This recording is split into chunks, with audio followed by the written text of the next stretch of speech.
ఒక కుటుంబాన్ని చక్కగా పరిపాలన చేయాలన్నా, దేశాన్ని చక్కగా పరిపాలన చేయాలన్నా, రాష్ట్రాన్ని చక్కగా పరిపాలన చేయాలన్నా పరిపాలించేటువంటి పరిపాలకుడికి ఏముండాలి? జ్ఞానం ఉండాలి. జ్ఞానం అంటే లోక జ్ఞానం వేరు, దేవుని జ్ఞానం వేరు.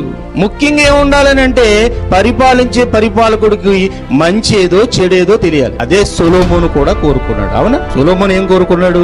ఇశ్రాయేలుకు రాజు అయిపోయేసరికి ఈ ప్రజలందరినీ కూడా నేను ఎలా పరిపాలన చేయాలి, వీరికి నేను ఏమి చెప్పి వారిని సరి చేయాలి, కనుక నాకు జ్ఞానమును ఏమంటున్నాడు చూడండి ఒకసారి. రాజుల మొదటి గ్రంథము 3వ అధ్యాయం 9వ వచనం.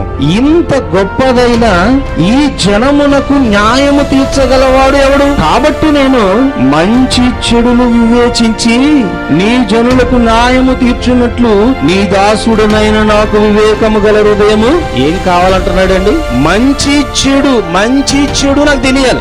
తెలిస్తేనే కానీ నేను వారిని ఎలా పరిపాలన చేయాలో నాకు తెలియదు. పరిపాలన చేయాలనంటే, ఒక కుటుంబాన్ని సంరక్షణలో ఒక విధంగా ఉంచాలనంటే మంచేదో చెడేదో తెలియాలండి. ఖచ్చితంగా నడిపించేటువంటి ఒక నాయకుడికి ఉండవలసినటువంటి మంచి లక్షణాలు ఏమైనా ఉన్నాయనంటే అది మంచేదో చెడేదో తెలియదు.